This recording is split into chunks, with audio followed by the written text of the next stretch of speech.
If God is love, why does He let small children suffer? Why do babies die?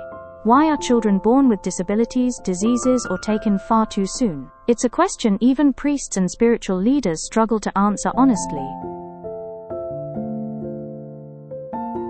This isn't just theology, this is personal. A mother watches her baby slowly fade in her arms. A father begs for his child's life. We're told God is love, but this doesn't feel like love. It feels like abandonment, cruelty, silence. And so, many lose faith not because they hate God, but because they can't understand His absence in their deepest pain. Religion often gives two answers. 1. It's a mystery, part of God's plan. 2. It's a test of your faith. But do these really comfort a grieving parent? Do they explain why a soul barely enters the world, only to suffer and die? These answers feel like silence wrapped in theology.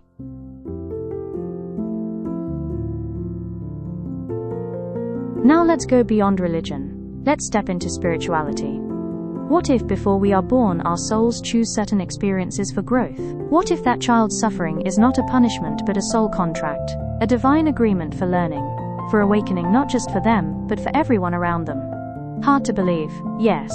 But sometimes, truth is not soft, it is soul-shaking.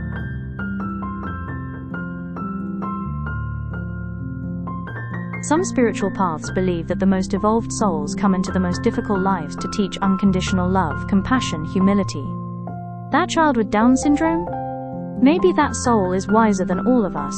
That baby who only lived for a few days. Maybe their brief visit shattered the ego of a father and awakened his soul forever. Sometimes, the ones who seem the weakest carry the strongest light.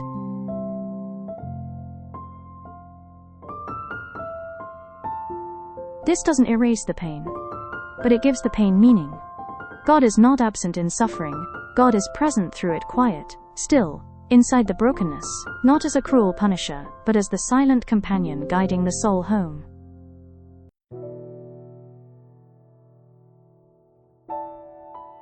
If you're struggling to believe in a loving God while your child suffers, you're not weak.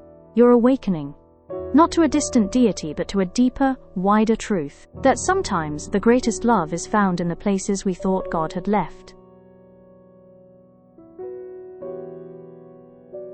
Thank you for being here. For listening.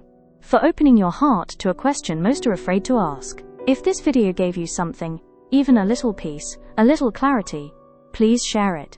Someone else somewhere is searching too. And if you'd like to walk this spiritual path together, click like, hit subscribe, and join me in this journey of truth, beyond religion, into the soul.